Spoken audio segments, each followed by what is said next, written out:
표제부 권리 분석, 갑부 권리 분석, 의 권리 분석 이렇게 한번 보고 여기에 사례 물건들을 한번 보겠습니다. 표제부에는 어떠한 권리들이 등기되냐면요. 여기서 봐야 될 것들이 주로 요거예요. 대지권 등기, 토지별도 등기.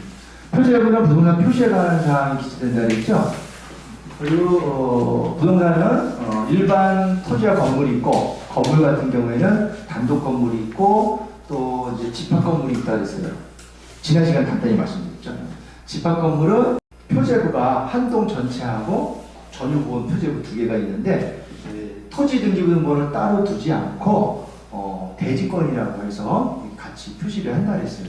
갑부에서는 이렇게 가압류, 압류, 가처분, 가등기, 그 다음에 을부에서는 저당권, 전세권, 임차권, 지상권, 지역권 이런 권리들이 등기가 돼요. 이런 등기가 되고 요거 조금 제가 찍어드리는 거 요걸 좀 중심적으로 집중적으로 봐야 될 것들이다 라고 해서 이걸 한 거예요. 이렇게 진한 글씨. 네? 대지권, 그 다음에 가압류, 가처분, 가등기, 전세권, 진한 글씨.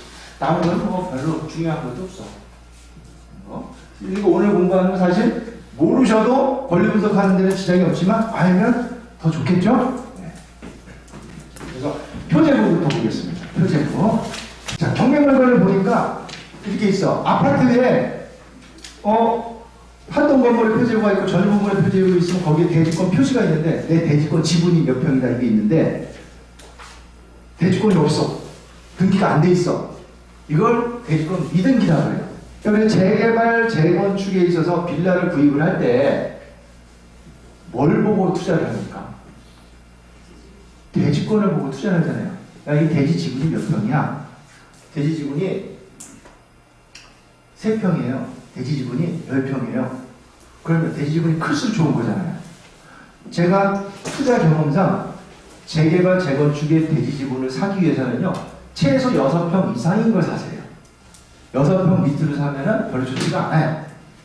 자, 그래서 대지 지분이 있어야 되는데 대지권이라고 하는데 이 대지권은 뭐냐면 이 전체 토지가 있잖아요.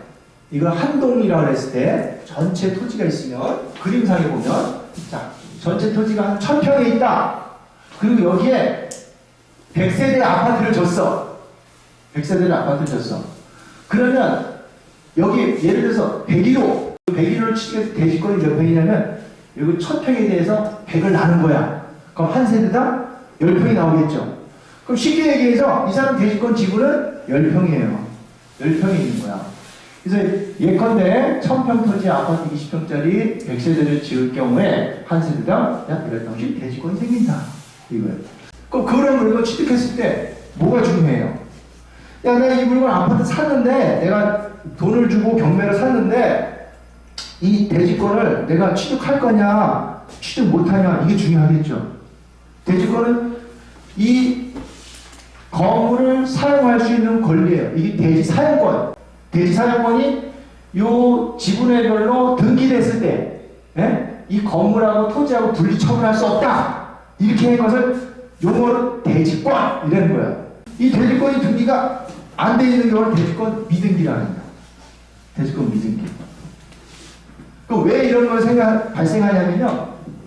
자, 재개발하고 도시개발할 때, 택지개발할 때 있잖아요. 보통 뭐 화성, 동탄, 신도시 생길 때 아파트 새로 막 짓잖아요. 그죠? 그러면 그 땅들을 가만히 보세요. 이렇게 화성에 아니면 이 옛날에 화성 연쇄살인 사건도 막 일어나고 막 이렇게 무서운 데다가 도시가 오면 상업지구로 막 그랬잖아. 그전에는 뭐예요? 산, 논, 밭, 막 이랬단 말이에요.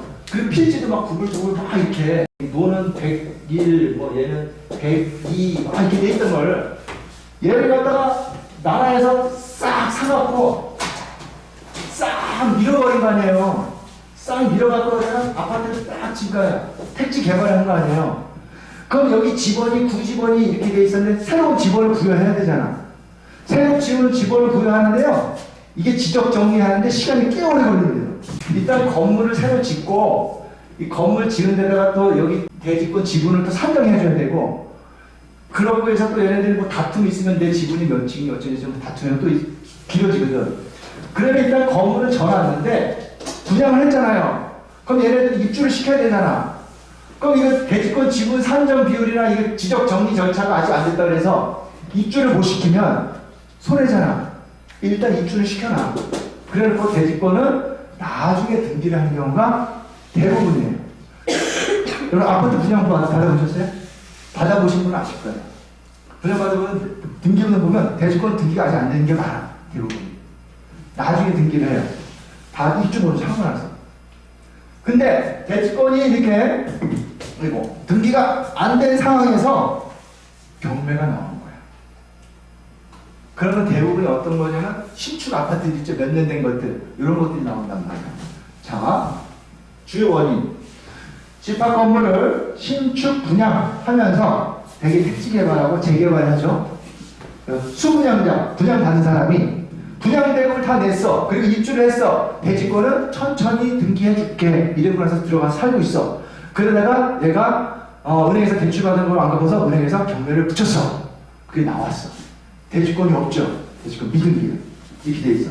그 대지권 등기가 좀 대부분이 이거야. 90%가 다 이래. 대부분. 그러면 이런 대지권 미등기를 우리가 내가 매수를 하는 거냐 안 하는 거냐 중요하죠. 답을 알려드릴게. 길게 얘기하지 말고 감정평가서를 봐요. 대지권 미등기는 감정평가서를 봐서 감정평가서에 대지권 금액이 포함되어 있냐 안 되어 있냐 이걸 보는 거예요. 대지권 금액이 포함이 되어 있다라고 하면 내가 대지권을 취득한다라고 생각하셔도 무방해요.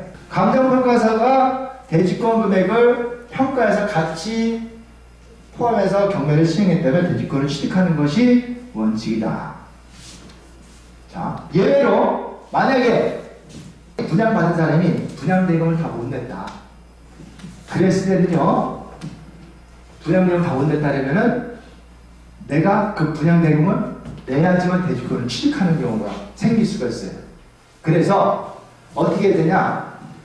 이런 대지권 분양사에서 분양한데 얘가 분양대금을 다 냈는지 그거를 물어보고 확인해서 사실 여부를 납부했는지 확인하고 하는 게 확실한 거예요. 자, 원칙은 감정평가서 되면 한 90%는 내가 취득한다고 생각하셔도 돼요. 근데 만약에 얘가 분양대금을 다 안 냈다면 내가 그걸 또 납부해야지만 대지권을 갖고 올 수가 있다. 이거예요. 자, 우리 물건을 한번 볼까? 평택에 있는 더샵 지제역 센트럴 파크 2블럭. 지제역이가 뭐가 뜨잖아요. 평택 요즘 아파트인데 29평형 경매 나왔어요. 4억 8,700, 4억 4천. 그런데 대지권이 없어. 대지권 미등기야. 꼭 봐야 될 서류가 있다 그랬죠. 매각물건명세서. 매각물건명세서는 이 물건을 매각할 때 매수인이 알아야 할 중요한 사항들을 적어놓은 거예요. 사건 번호, 임차인, 비고란 보니까 뭐라 그래요? 대지권 미등기이며 대지권 유무는 알 수 없습니다. 최저 매각 가격에 대지권 가격이 포함돼. 그러면 감정평가서를 보니까요, 최저 매각 가격에 포함이 됐다는 거예요. 토지하고 건물하고 합정하고 간평을 했죠. 요 금액을 사는 거야 내가. 그러면 일단은 대지권은 사는 걸로 보면 돼. 자, 일단. 근데 얘가 대지권 유무는 알 수 없음 이렇게 표시해놨잖아요. 그러면은 법원에다가 뭐 다른 소리 하지 말고 니들이 알아보고 해. 이 얘기거든 결국은. 동탄 K밸리 1층 상가예요. 118호. 감정은 6억 8,800인데 지금 반값으로 빠졌어요. 1층 상가인데 이 물건 보니까 여기 표시에는 대지권 미등기 돼 있어요. 그래서 매각 물건 문서서를 보니까요,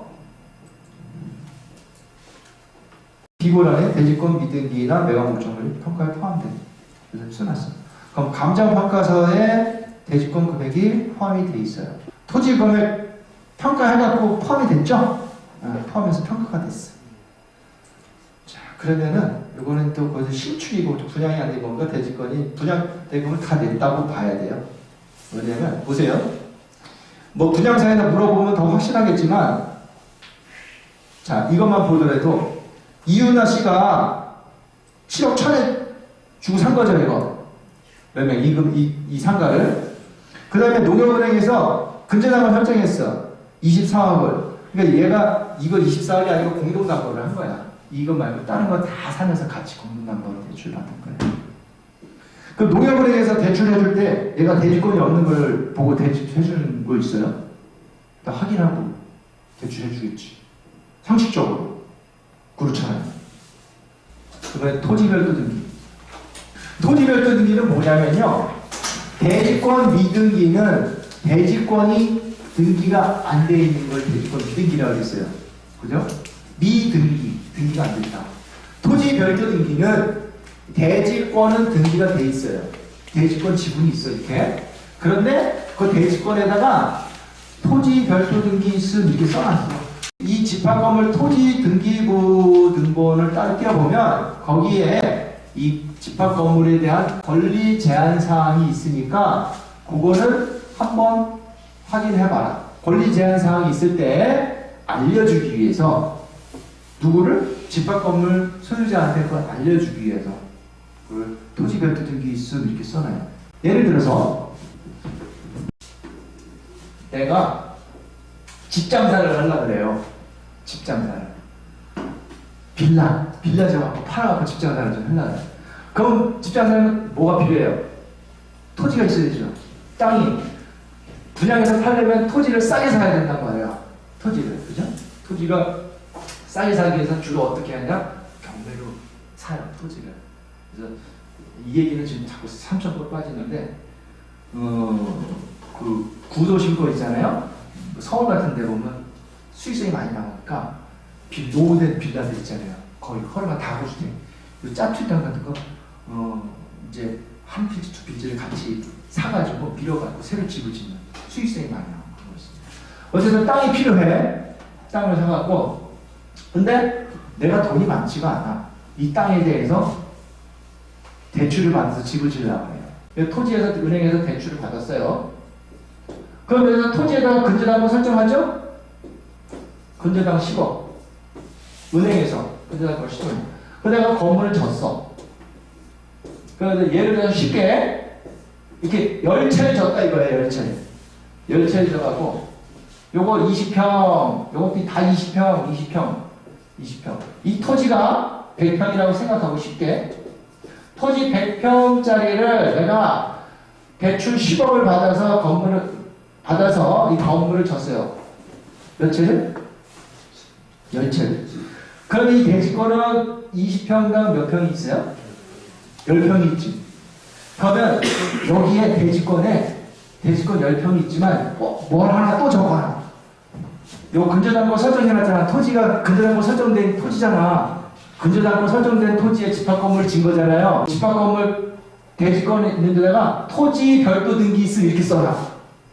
토지 별도. 즉, 이 토지에 권리 제한 사항이 있으니까 이거 너희들 알고 취득해라 이런 뜻이에요. 만약에 내가 돈을 안 갚았어. 10억을 안 갚았어. 그러면 은행에서 어떻게 해요? 이 토지를 경매를 붙이겠죠. 그러면 얘는 취직했던 거 대지권 다 날아가 버리겠죠. 그죠? 토지 소유자가 바뀌어버리잖아. 그거 안 되잖아. 그래서 이런 것들을 미리 경고 주기 위해서 확인해라. 근데 분양할 때 어떻게 하냐면은 얘가 이제 10평에 대한 토지 별도 등기 있잖아요. 그러면 얘가 요거를 만약에 2억에 분양을 해. 그 분양하면은 여기에 대해서 소유권 넘어오면서 토지 별도 등기 있죠? 요거를 지워줘. 분양대금 받아서 얘한테 갚아. 말써. 얘 분양해서 요 2억 받으면 요건 토지 별도 등기 지워주고. 이렇게 이런 식으로 이제 말소를 해요. 개념 정도만 아시면 돼요. 그런 거 문제 되는 거 많지도 않고. 자, 여기 써놨어요. 대지권 등기 전에 토지의 근저당권의 등기가 설정된 경우, 지금 얘기한 거죠. 예. 예컨대 100평이 나대지를 소유한 갑이 10채의 다세대 주택을 짓기 위해서 토지를 다음으로 올라부터 2억 원의 대출을 받고 2억 4천만 원의 근저당권을 설정했을 경우 향후 다세대 주택을 완공하고 근저당권을 말소하지 않은 상태에서 집합건물 등기를 하였다면 10채의 집합건물 등기부에 토지 별도 등기 있음이라고 표시가 된다. 그리고 각 한 채씩 근저당권 2억 4천만 원의 10분의 1인 2,300만 원의 근저당권의 부담을 안고 대지권을 취득하는 것이다. 자, 여기 있고요. 또 하나 토지별도 등기가 있는 거는 이런 경우야. 서울에 아파트를 취득했는데 토지별도 등기 있어요. 그래서 토지 등별을 뜯었더니 거기에 지상권이 설정되어 있어. 지상권이 설정되어 있는 거는 뭐예요? 토지를 사용할 수 있는 권리를 지상권이라고 해요. 그럼 주로 어떤 거냐면 지하철이죠. 지하철. 국가에서 운영하는 지하철이 내 땅을 지나갈 때 지상권을 설정해요. 그걸 무슨 지상권이냐면 토지 지하를 갖고 일부분을 쓰기 때문에 얘가 사용한다 해서 구분지상권이라고 해요. 구분지상권. 철도 지나갈 때. 그러면 내 토지 밑에 지하철이 들어갈 때 국가에서 구분지상권을 설정해요. 내 토지에다가. 그런데 여기다가 그 건물을 졌다. 그러면 아파트 부분을 졌다. 그럼 그 집합 건물에도 다 지상권이 설정돼 집합 건물을 취득하는 거야. 무슨 지상권? 구분지상권. 그렇기 때문에 구분지상권 해가 되는 게 전혀 없어요. 그죠? 그런 거는 문제될 게 없기 때문에 하셔도 되는 거예요. 자, 해결 방법은 어떻게 하냐면은 토지 별도 등기 있음 이럴 때 우리는 매각물건문서를 보면요. 꼭 봐야 되는 서류 매각물건문서를 써요. 토지 별도 등기 있음이라고 표시를 하고요. 만약 인수조건이 있으면 그걸 인수하는 거를 보시면 돼.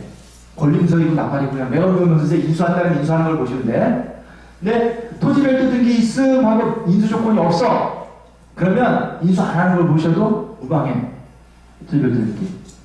자, 토지 별도 등기가 비금전 채권인 경우에는 인수조건이 기재되어 있지 않더라도 인수할 수 있다. 이거 뭐냐면 우리가 요거 비금전 채권이라고 했는데 아까 금전채권은 돈 받으려고 하는 거 있잖아요. 요거 금전채권이라고 해요. 돈이 아닌 가등기, 가처분, 지상권, 이거 돈 받으려고 하는 게 아니거든요. 요걸 이제 비금전 채권이라고 해요. 요런 등기가 토지별 등기가 설정되어 있는 경우에는요. 토지별도 등기 있음이라고만 표시되어 있고 인수조건이 없어도 요거는 인수될 수가 있어요. 그렇기 때문에 여러분들이 매각물건문서를 봐서 토지별도 등기 있음이라고 보고 만약에 토지별도 등기 있으면 토지등기부등본을 띄워보면요. 유료 사이트로 토지등기부등본이 다 나와. 토지등기부등본에 권리 제한 등기가 만약에 이런 비금전 채권이더라. 그러면 하지 마세요. 그럼 안 하면 돼. 그럼 쉬워. 만약에 이 물건 꼭 해야 된다면 그때 이렇게 보면 돼. 됐죠? 자, 갑구를 보니까요. 갑구에는 소유권에 관한 사항이 기재된다고 했는데 여기에도 등기되는 게 있는데 가압류, 압류, 가등기, 가처분 이런 권리들이 갑구에 이렇게 등기가 돼요. 근데 이런 권리들이 사실 인수될 거냐, 소멸될 거냐 이게 중요한 거거든. 그래서 그거를 분석하는 게 권리 분석이에요. 그럼 그 권리에 대한 개념 정도를 이해를 하신다라고 생각하시면 돼요. 자, 가압류하고 가처분이 있어요. 가압류, 가처분 많이 들어보셨죠? 이게 그러면 압류가 있고 가압류가 있어. 그럼 가압류는 뭐야? 이게 예비가거든요. 예비가. 그래서 이걸 임시적인 처분한다는 보전 처분이라고 해요. 임시적인 처분하는 거 보전 처분이다 그래요. 가압류는요 이래요. 금전채권 이걸 받을 돈이라고 그래. 금전채권을 보존하기 위해서 채무자의 재산을 임시적으로 처분하지 못하도록 하는 보전 처분이다 라고 하는데 예를 들면요 이래요. 갑이 을한테 1억을 빌려줬어요. 그랬는데 만기 때 돈을 갚으라는데 안 갚어. 1억을 갚어. 안 갚어. 쉽게 말하면 이거는 돈 안 갚으면 이 집에다 경매업체에다 가져간다. 경매해. 만약에 얘가 근저당권 설정했으면 바로 임의경매 신청하면 되는데 근저당권 설정 안 했단 말이에요. 그럼 어떻게 해? 여기다가 1억 빌려준 거 갚아라 라고 소송해야 되죠. 대여금 반환 소송을 해서 그 판결을 받아가지고 이렇게 경매를 붙여요. 그게 강제경매라 했죠. 강제경매. 소송 한번 해보시면 아시겠지만 법원에서 소송하면요. 내가 손장 내고 나서 뭐 바로 판결나는 게 아니고 이 상대방을 불러서 변론하고 또 한두 번 또 불러가고 물어보고 또 증거 채집하고 판결하고 이러는데도요. 최소 6개월이에요. 최소. 기본이 1년이야. 그럼 1년 걸려서 승소 판결 받았어. 그럼 이 자식 집에 이제 경매 붙여야지. 이제 소송료도 다 받아내야지. 경매 붙이려는데 얘가 지인한테, 병한테 이 집을 넘겨버렸어. 이걸 보여. 지가 강제 경매 안 당하려고 넘겨버린 거예요. 그래서 이걸 예방하기 위해서 미리 해놓은 게 여기 가압류예요. 그래서 얘가 이 소송에서 판결받아서 강제 경매하려면 시간이 꽤 오래 걸리잖아요. 한 1년 이상 걸리니까 얘가 그 1년 후에 얘 집을 강제 집행하려면 소유권을 넘겼기 때문에 미리 여기다가 가압류를 해놓으면 나중에 얘가 집을 딴 사람한테 팔다 하더라도 그 가압류에 기해서 강제 경매를 넣을 수가 있어요. 그래서 하는 게 가압류, 돈 받을 돈을 가지고 자, 금전채권 1억을 보존하기 위해서 채무자의 재산을 임시적으로 처분하지 못하도록 하는 보존 처분이다. 임시적으로 하는 거예요. 이 가처분은 그러면 뭐냐면 금전채권이 아닌 거, 이걸 비금전채권이라고 해요. 아까 돈 받을 돈 갖고 얘를 가압류를 했는데 얘는 얘한테 받을 돈이 있는 게 아니야. 어떤 권리 있어. 청구권을 행사하는 게 있어. 그 권리를 행사하기 위해서 하는 게 이 가처분인데, 자, 금전채권 이외의 청구권, 돈 아닌 거, 이런 걸 보존하기 위해서 채무자의 재산을 처분하지 못하도록 하는 보존 처분을 가처분이다라고 해요. 예를 들어서 갑이 을한테 2억 원의 매매 계약을 해요. 2억 원의 매매 계약을 해요. 그리고 계약금을 얼마 주죠? 2천만 원을 주고 중도금도 줬어요. 중도금도 3천만 원을 줬어. 그러면 이제 1억 7천 남았잖아요. 1억 7천 잔금을 주려고 하는데 얘가 갑자기 변심을 했어. 야, 이 집 너한테 안 팔아. 야, 딴 사람이 이거 보니까 내가 잘못 팔아. 집값이 지금 여기 뭐 개발하고 난리 때갖고 2배 준대. 딴 데 2배 준대 거기다 팔래. 내가 이제 돈 돌려줄게. 돼요, 안 돼? 안 돼요.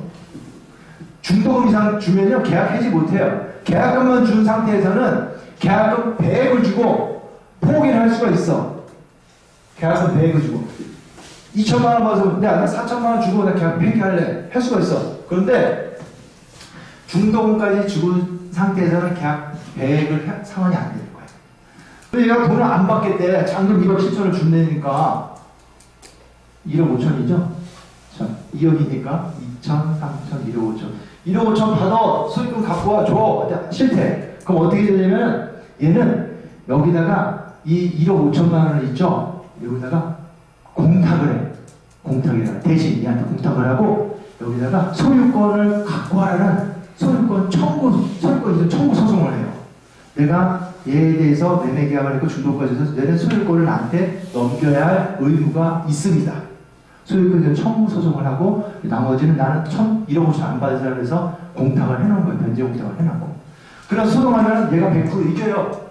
야, 너 엄마 왜 소유권 등기 안 해? 너 줘야지. 의무가 있으니까 소유권 등기 해라. 그럼 얘는 이 판결 받았잖아요. 이 판결에 의해서 이 지가 등기소에서 단독으로 등기를 해버려요. 소유권을 갖고 올 수가 있어. 갖고 올 수 있어. 판결. 자, 그럼 아까 얘기했죠. 소송하는데 기본이 얼마 걸린다고? 6개월. 1년 걸려요. 1년 걸리는데 이놈이 만약에 을이 병한테 팔아봐. 그 사이에 얘한테 야, 소유권 갖고 올라 그랬더니 병이 샀어. 병에 대해서 야, 그거 내 거야 이렇게 주장이 안 돼요. 소유권이 바뀌어버리면 을한테 매매 계약을 해서 갖고 와야지 얘한테 주장을 하는 거지 병한테 대해서 주장을 못 하거든. 그래서 이걸 예방하기 위해서 가처분을 해요. 아까는 판결 확정하기 전에 가압류를 했잖아요. 가압류를 했잖아요. 근데 이번에는 가처분을 하는 거야. 뭘 보존하기 위해서? 소유권 이전 청구권. 내가 얘한테 소유권을 달라 갖고 와라 하는 소유권 이전 청구권을 보존하기 위해서 임시적으로 처분하지 못하도록 가처분하는 거야. 가압류와 가처분을 구분을 했어요. 그래서 등기부 등본에 나타났다. 그러면 이 금전채권을 가지고 좀 법률 용어를 뭐라 하냐면 피보존 권리라고 해요. 보존을 받기 위한 권리. 피보존 권리. 너 보존 받으려고 하는 권리가 뭐야? 가면 금전채권이에요. 돈 받을 거. 금전채권. 그러면 가처분은 피보존 권리가 뭐야? 뭘 보존받으려는 거야? 청구권을 받으려는 금전채권 이해 청구권. 그러면 가처분에 보면 피보존 권리라고 해서 소유권 이전 등기 청구권 이렇게 써 있어요. 그 등기부등본에 그거야. 이런 거. 가압류는 금전채권이니까 돈이 써 있겠죠. 가압류 금액 얼마? 금액 얼마? 이게 가압류 가처분. 자, 그러면 이런 권리가 가압류와 가처분이 있다. 권리 분석은 어떻게 한다? 가압류는 말소기능 권리예요. 가압류는 무조건 소멸해. 그래서 가압류는 본인도 죽고 그 이후에 권리 소멸해. 어려운 거 없어. 굳이 뭐 선순위든 후순위든 가압류는 모두 소멸하기 때문에. 근데 가처분이 문제야. 가처분. 자, 원칙 선순위 가처분. 가처분은 말소 기준 권리 아니에요. 말소 기준 권리 아니죠. 선순위 가처분은 인수, 그죠? 후순위 가처분, 말소 기준 권리 이후에 가처분 후순위 가처분이죠. 가처분은 소멸이잖아. 선순위 가처분 인수, 후순위 가처분 소멸 원칙이야. 근데 후순위 가처분인데도요 인수되는 경우가 있어요. 어떤 경우냐면, 잠깐 이게 봐요. 얘가 근저당권을 설정했어. 1월 1일날. 그리고 나서 2월 1일날 가처분을 했어. 얘 후순위 가처분이잖아요. 그러면 말소기준 권리 이후에 가처분이니까 소멸이지. 이게 원칙이야. 원칙인데 후순위 가처분은 소멸하는 게 원칙인데 예외로 소멸이 안 되는 경우가 있더라. 어떤 경우가 있냐면 이 가처분이 피보존 권리가 보존받으려고 하는 권리 있죠. 얘가 소유권에 관한 가처분인데 소유권 이전 청구권, 소유권 말소 청구권 이런 거 있죠. 지금 뭐냐면 얘가 토지 소유자인데요. 갑이 토지 소유자인데 다음날 자고 일어나서 야 오늘 내 토지 등기부등본 한번 띄워봐야 되겠다. 등기부등본 띄워봤더니 내 토지 소유자가 을로 돼 있어. 그러니까 을이 이 새끼가 위조해갖고 지가 등기를 한 거야. 지 소유로 자자 공장에서 준 거지 않죠. 내 재산이 날아간 거잖아. 그죠? 이런 경우에 야씨 내가 진짜 소유자는 난데 재래라는 거야 소유자가. 그럼 어떻게 내가 가만히 있으면 안 되죠. 재래상대 소송해야 되잖아. 소유권 갖고 와야지. 그죠? 얘를 상대 소송해야 되잖아. 얘 등기자. 내가 소유자인데 네가 내 서류를 위조해갖고 네가 소유권을 넘겨갔으니까 얘를 상대로 소유해야 된다. 무슨 소송? 소유권 말소하고 나한테 넘겨와라. 소유권을 말소. 그러면요 이거는 우리는 등기에 공신력이 없다고 해요. 공신력이 뭐냐면 등기부등본을 믿고 거래하는 사람은 진짜 소유자가 났을 때 보호해주지 않는 거야. 즉 얘를 믿고 얘한테 또 산 사람 있죠. 그럼 얘가 나중에 소송해갖고 소유권을 갖고 오잖아요. 그러면 얘 등기부상의 소유자인 줄 알고 얘 산 사람 얘 소유권을 잃어버려요. 공신력이 없어. 등기부등본만 믿고 그 거래를 했다고 해서 보호를 해주지가 않아. 그래서 이럴 경우에 예비적으로 소송하면 한번 소유권 말소 소송하려면 시간이 엄청 오래 걸리잖아. 그래서 미리 이 등기부등본의 경고적인 효력을 내기 위해서 하는 게 가처분을 한단 말이야. 가처분. 처분하지 못하도록. 이 집 처분하지 못하도록 가처분을 먼저 해. 먼저 가처분은 쉬워요. 간단하게 일단 소명 정도만 하고 가처분 해줘. 내가 소유자인데 이 새끼가 서류 위조해서 넘어갔으니까 본화소송을 하려니까 시간이 상당히 오래 걸리니까 그 시간이 오래 걸리는 동안에 내가 승소 판결을 받아서 이거를 내가 소유권 갖고 올라오려면 내가 소유권을 넘겨버리면 그때는 내가 소유권을 다시 찾아오려도 되돌릴 수 없으니 가처분 해주십시오. 이러면 판사가 가처분을 해줬단 말이야. 그리고 나서 소송을 하는 거야. 여기 있게. 그래서 이 가처분이 피보존 권리가 여기 있다면요 이건 말소가 안 돼. 안 된다고 보시면 돼요. 설사 말소가 되더라도요 나중에 진짜 소유자가 소송해서 판결해서 이기면 소유권을 뺏길 수가 있어요. 그래서 후순위 가처분은 이 피보존 권리 잘 봐야 된다. 어떤 걸 잡아야 된다? 소유권 이전 청구권, 소유권 말소 청구권 여기 이런 거 있죠. 이런 게 있으면 말소가 안 되고 인수될 수가 있다. 그리고 또 하나 있어.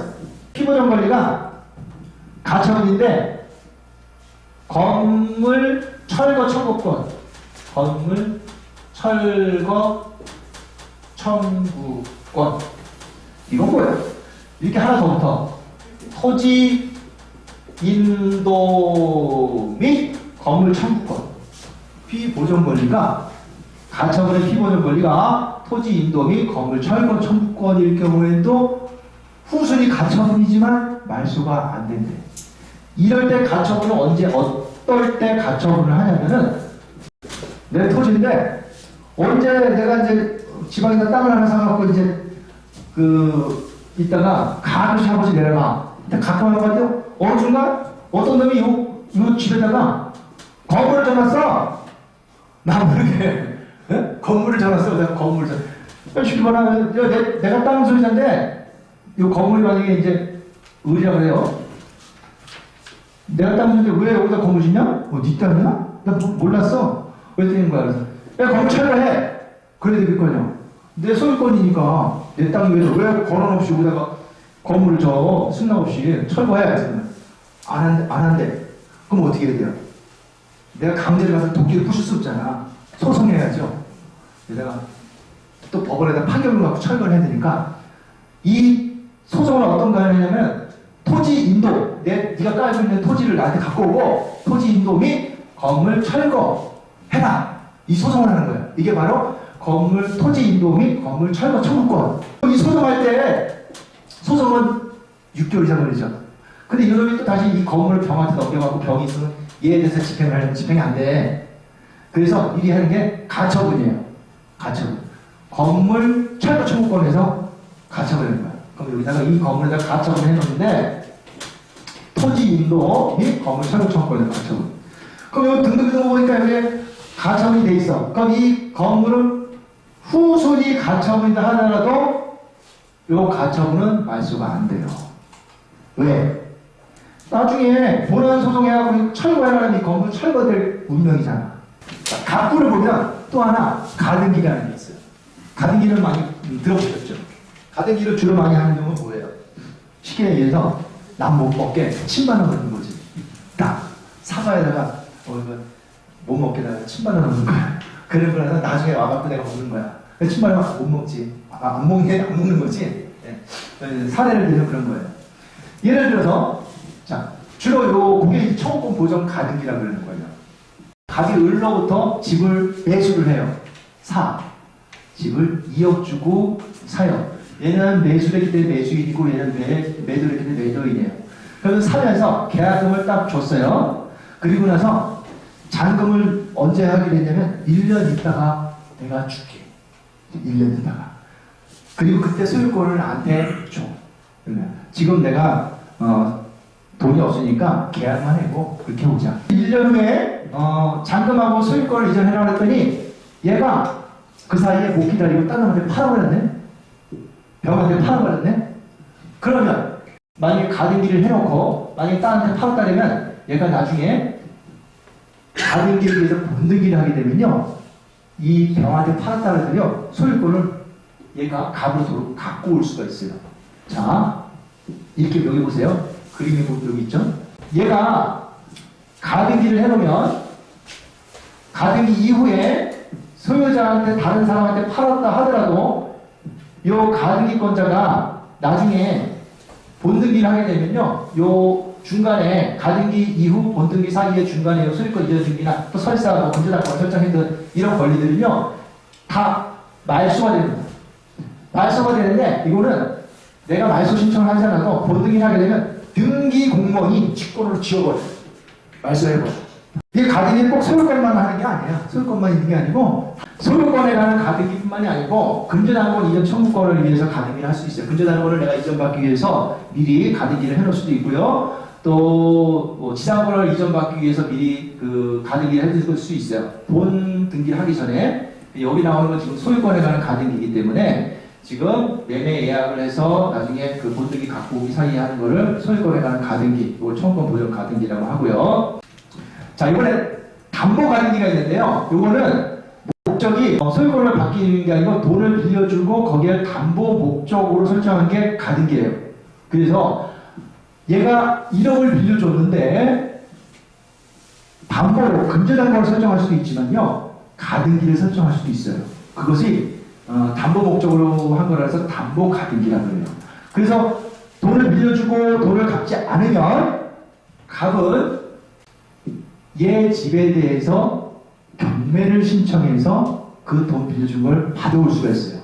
이게 있고요. 또 하나는 이 집을 직접 본등기하고 소유권을 내가 가져오고 빌려준 돈을 매매 소유권 취득한 금액에 대해서 빌려준 금액을 뺀 나머지를 돌려주고 갖고 올 수 있어요. 소유권 취득. 이것이 이제 본등기 실행해서 소유권 취득하고 나머지는 돌려주는 거. 매매 대금에서 빌려준 돈 뺀 거, 그걸 돌려주는 거를 이제 귀속청산이라고 하고, 아예 경매를 신청해갖고 받을 것만 받는 게 이게 청산이에요. 두 가지 방법이 있는데, 일반적으로는 담보 가등기는 일반 경매 신청해가지고 돈을 받아오죠.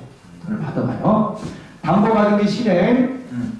그래서 이 가등기를 등기부등본을 보게 되면요, 우리가 이 청구 보전 가등기다, 담보 가등기다 이렇게 표시를 해놓지가 않아요. 그냥 다 소유권 이전 청구권 가등기 이렇게 써 있어. 이게 담보 가등기야, 소유권 가등기야, 이거를 구분하기 위해서는 등기부등본을 보면은 똑같이 돼 있기 때문에 알 수가 없어요.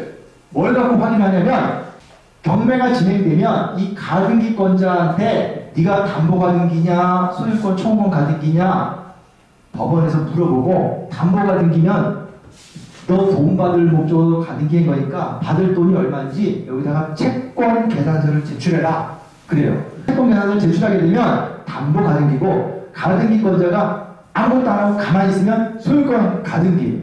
그래서 구분하는 게 청권 보전 가등기, 담보 가등기는 채권 계산서를 제출했냐 안 했냐 그걸 아는데, 그걸 어디서 확인한다? 문건 접수 내역을 보면 채권자가 채권서 제출했네 안 했네 그걸 알 수가 있습니다. 자, 가등기는요, 선순위 가등기는 인수죠. 말소기준 권리가 아니잖아. 선순위 가등기는 말소기준 권리가 아니기 때문에 인수야.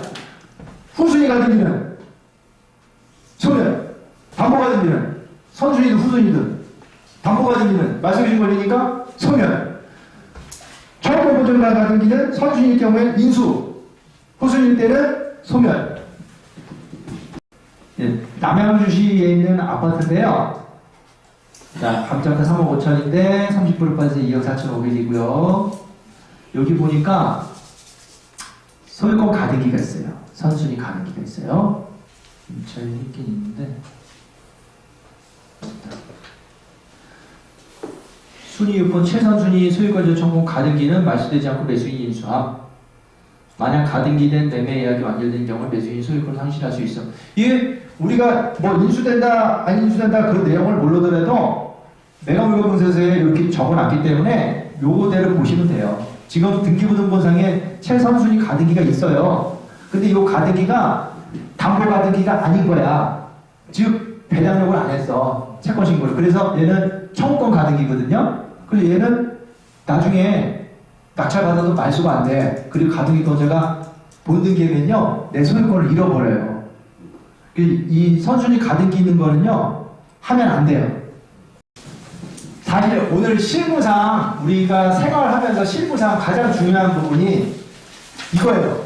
제일 많이들 하고, 전세권과 채권적 전세가 있는데, 전세라고 할 때는, 그게 우리가 전세 산다라고 할 때는 일반적으로 전입신고하고 확정인자 받은 전세권 등기를 하지 않은 전세를 말하잖아요. 얘를 채권적 전세라고 그래요. 그 등기부등본에 전세권이라고 등기를 하게 되면 이거를 물권적 전세라고 그래요. 자, 이 전세권이라고 할 때는 민법의 전세권의 규정이 들어가고 이건 물권이에요. 물권 배웠죠? 물건에 대한 가지는 권리로서 모든 사람에게 주장할 수 있다. 채권적 전세는 사람에 대한 권리로서 그 사람, 임대인, 너한테만 주장할 수 있다. 요건 주택임대차법에서 적용을 하고 있는데 여기는 채권이에요. 계약금만 주면, 전세금만 주면 전세가 되는 거고, 전세권은 등기까지 해야 돼요. 등기를 해야지 전세권인데. 근데 이거야. 내가 이 집을 전세를 산다고 할 때 전세권을 하는 게 좋을까? 아니면 그냥 전세권 안 하고 전입신고하고 확정일자만 하고 있을까? 어떤 게 더 좋을까? 어떤 게 유리할까? 이거거든요. 아무래도 등기하면 물건이고 뭐 좀 더 힘이 셀 것 같아. 등기를 하는 게 좋지 않을까? 내 보증금을 확실하게 보장받으려면 아니면 임대차 전입신고 확정일자만 받아서 충분히 보호가 될 거니까 그것만 해도 될 것 같아. 아니야, 나는 확실하게 하기 위해서 둘 다 하는 게 좋을 것 같아. 이런 경우가 있어요. 그래서 경우별로 보다 보면 전세권만 나온 경우가 있고, 어떤 사람은 그 전입하고 확정일자만 한 사람도 있고, 어떤 사람은 두 개 다 한 사람도 있어. 그 골고루 나오는 경우가 있어요. 근데 보세요. 전세권, 채권전세, 요거 이제 임대차죠. 요거 채권전세 어느 것이 유리할까? 전세권을 설정하면 주인한테, 집주인한테 이 전세권 설정해야 되니까 동의를 받아야 돼. 집주인이 동의를 해줘야 돼요. 그러면 등기에는 등기비용이 있죠. 그럼 이래. 등기비용은 누가 낼 건데, 아니, 내가 원해서 하는 거니까 내가 임차인이 낼게요. 그 전세권자라 그래요, 임차인이. 등기비용이 있어요. 그러면 우리 채권전세는 확정일자 받고 전입하는 전세권 등기비용을 들어갈 게 없죠. 주택임대차는 등기비용 들어갈 게 없어요. 근데 만기가 돼가지고 집주인이 돈을 안 줘. 나 나갈래요. 보증금 돌려주세요. 여기 돈 뺏어 나가래. 근데 들어올 사람이 없어. 왜? 집값이 계속 떨어지니까 들어올 사람이 없는 거야. 그럼 어떻게 해? 나 보증금 받아 나가려면 내가 등기를 안 해서 전세권 안 했어요. 전세권 등기를 안 한 임차인이야. 대부분 그렇잖아. 만기 된다 돈을 안 줘. 그러면 내 보증금을 받기 위해서는 어떻게 된다? 주인을 상대로 보증금 반환 소송을 해야 돼요. 보증금 반환 소송을 해서 그 판결문을 가지고 이 집에 대해서 경매를 붙여야 돼. 그죠? 근데 대부분 임차인이 경매를 붙이는 경우가 많죠. 보증금 못 받아갖고. 올해부터 굉장히 많았잖아요. 전세가 확 떨어져갖고. 뺏어나가는데 전세값이 한 1, 2년 떨어지고 못 맞춰주니까 임차인이 경매 붙여서 빼나가는 거야. 집을. 내가 전세권 등기를 했어. 만기 돼서 돈 줘 그래서 못 나가면 내가 이거를 소송할 필요 없이 전세권 등기했으면 전세권에 기해서 바로 경매를 붙일 수가 있어요. 그전하고랑 똑같아. 그 전세권은 내가 이 물건을 사용 수익하는 용익 물건이라고 하죠. 용익 물건적인 성격과 만약에 보증금을 전세금을 안 줄 때 바로 경매를 붙일 수 있는 담보 물건적인 성격 두 가지를 갖고 있거든.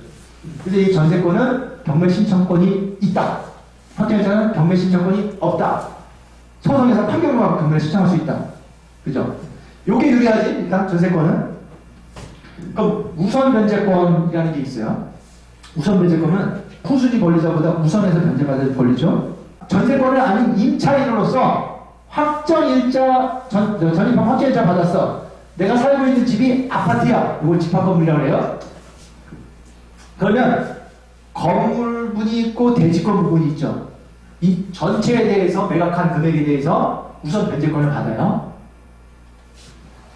전세권을 설정을 했어. 이 집에, 아파트에 전세권 설정했어. 그리고 이 집이 경매로 넘어갔어. 전세권도 똑같아. 건물하고 대지권 있죠. 거기 전체 매각된 대금에서 우선 변제권을 받아. 자, 여기서 중요해. 여기서 차이가 나. 내가 단독주택을 전세를 살아요. 전입하고 확정일자 받았어. 즉 단독주택에 전입신고를 했죠. 근데 이 집이 경매가 넘어갔어. 그러면 나는 이 단독주택 건물하고 땅 있죠.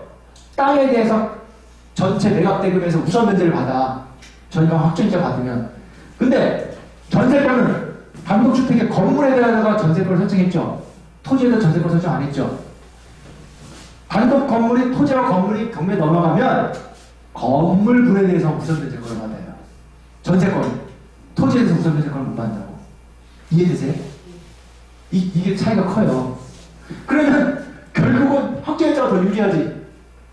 등기 안 하고 전입하고 확정일자가 하는 게. 그죠? 토지와 건물 우선 변제권을 받는단 말이야. 건물이. 그리고 이 최우선 변제권이 있어. 소액 임차인들 있죠. 소액 임차인의 경우에는 최우선에서 일정 금액을 띄워주잖아요. 그건 주택임대차공업법에서 임차인을 해주는데 전세권을 설정하면요, 이거는 물건이기 때문에 주택임대차공업 적용이 안 되기 때문에 소액 임차인의 보증금을 띄워주지 않아요. 소액 임차인 하더라도 소액 임차인 전세권. 자, 또 하나 중요한 거. 이게 매우 중요해요. 요거 알면 돈 버는 재테크를 많이 해요. 선순위 전세권과 선순위 임차인의 경우 미배당금 낙찰자 인수요. 1월 1일 전세권 2억, 최선순위 전세권자가 그 다음에 2월 2일 근저당 2억 이렇게 돼 있어. 그럼 요 집이 경매가 넘어갔는데 얘가 최선순위 전세권자죠. 최선순위 전세권자가 배당 요구를 했어요. 그럼 이건 배당 받고 소멸하나요? 배당 요구를 안 했어. 그럼 요거는 소멸 안 하고 인수죠. 전세권은. 자, 여기서 잘 보세요. 얘가 임대 만기가 돼가지고 보증금을 달라니까 안 줘. 전세권자는 경매를 신청할 수 있다 그랬죠. 전세권에 대해서 경매 신청하는 건 이걸 임의 경매라고 그래요. 얘가 보증금을 안 줘갖고 경매를 신청했는데 자, 감정이 2억 5천. 잘 봐요. 감정 2억 5천. 아무도 입찰 안 했어. 한 번 입찰이야. 그럼 한 번 20%씩 빠진다네. 그럼 얼마야? 다음에 이제 2억. 이때 아무도 입찰을 안 했어. 또 얼마 빠져요? 2억 6천이지. 2억 6천. 자, 요번에 낙찰이 됐어. 얼마에 낙찰됐어? 1억 8천에 낙찰됐다고 해요. 예? 1억 8천. 그러면 얘 배당 얼마 받아요? 1억 8천 받죠? 전세금은 2억인데 그럼 2천만 원 못 받는 거 어떻게 돼요? 예? 인수예요? 소멸이에요. 전세금은 전세금 전액을 받지 못하더라도요. 전세금은 1억 8천 받으면 배당 요구했으면요. 경매 신청했죠? 그러면 소멸, 매각. 근데 임차인으로 바꿔서 생각을 해보세요. 임차인으로. 임차인이 여기다 전세권이 아니고 전입하고 확정일자를 받았어요. 전입과 확정일자를 받은 1순위 임차인이 보증금 줘? 네, 안 줘. 그럼 얘가 소송을 했죠. 보증금 반환 소송해서 이 집을 경매에 붙였어. 경매에 붙였어. 똑같이. 그래서 낙찰 받았는데 1억 8천 낙찰 받았어. 보증금 1억 8천 배당 받았죠? 2천만 원 못 받았지? 2천만 원 인수예요? 인수. 구별되셨어요? 네. 전세권은 매각으로 소멸하고 전세권은 임차인은 인수다.